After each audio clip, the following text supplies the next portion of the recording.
It's day 75 of 118 days with the Tudors, and today we're thinking about 1559, and in this year Elizabeth I has her coronation.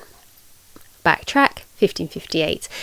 Mary I has just died, and the Earls of Arundel and Pembroke travel to Hatfield, where Elizabeth is staying, to let her know that her sister has died and she is now the Queen of England, at which point she falls on her knees and thanks God. She spends a few days at Hatfield holding court and sorting out her new councillors.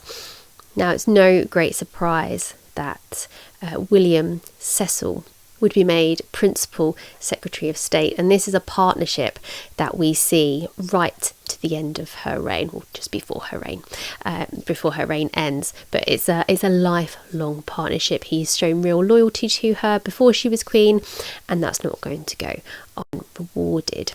She also makes Cat Ashley, or Cat Astley as she's sometimes known, who has looked after her whole life really.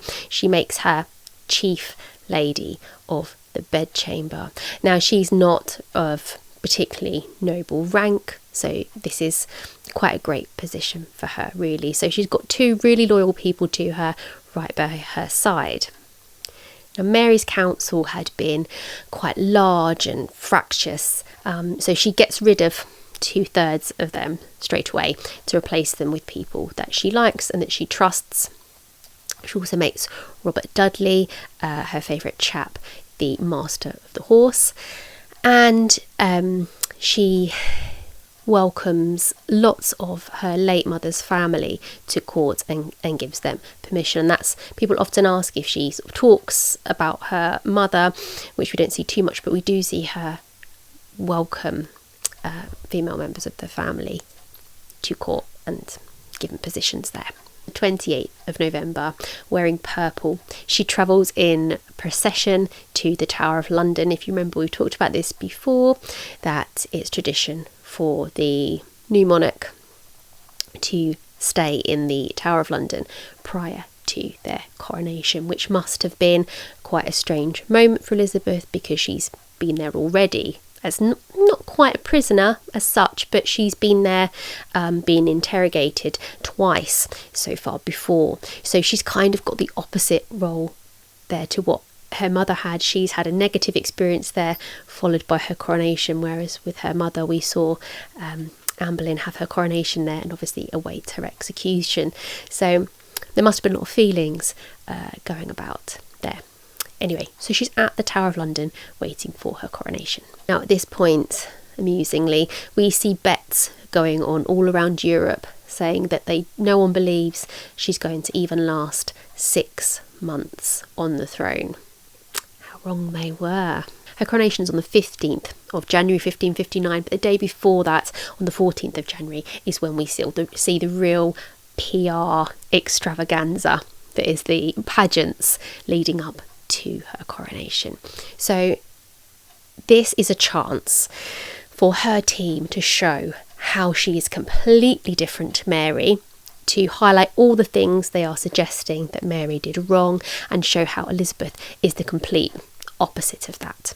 So we see things such as a small girl that's supposed to represent Elizabeth, literally stamping on things like superstition and adultery and, idolatry, sort of a real visible representation of sort of how superstition is going out the window.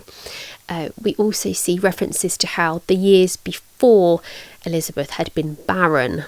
So the reference there is to the harvest, but it's also a bit of a dig about the fact that Mary didn't have any children. And here we've got the young wonderful new queen who's going to bring prosperity and maybe some heirs to the throne. We shall see. So a real sort of dig at Mary's reign and also herself there. She was hailed as the biblical figure of Deborah, who was the restorer of the house of Israel and reigned for 40 years. And as she moved through London, people would give her presents, and Elizabeth knew how to work a crowd. Mary didn't. Mary was a lot more maybe shy, who knows, a bit more introverted, but a little bit more reluctant to kind of work the crowds how Elizabeth did. Elizabeth loved the attention. She was reveling in it, but she was also very good with the people. So people were giving her gifts, which she was very happy to receive. At one point, somebody gifts her a Bible, which she kisses and holds to her chest, which obviously the crowd loved. So she works them very well. Now, for her coronation on the 15th of January, she was dressed in gold and jewels, and there was a fluttering of snow, and it just sounds like something from a film, doesn't it? So she has her coronation at Westminster Abbey, aged 25 years old, and it's conducted by a Catholic bishop, but there are little elements there of reform. So that's where we will leave her, the newly crowned Elizabeth I, to the joy of the people.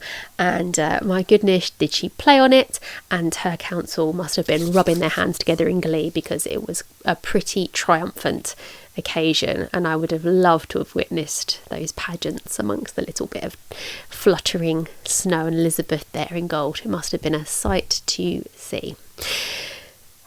I'll see you tomorrow for 1560, when Elizabeth has already made herself the subject of some rumour and maybe scandal at court. See you then.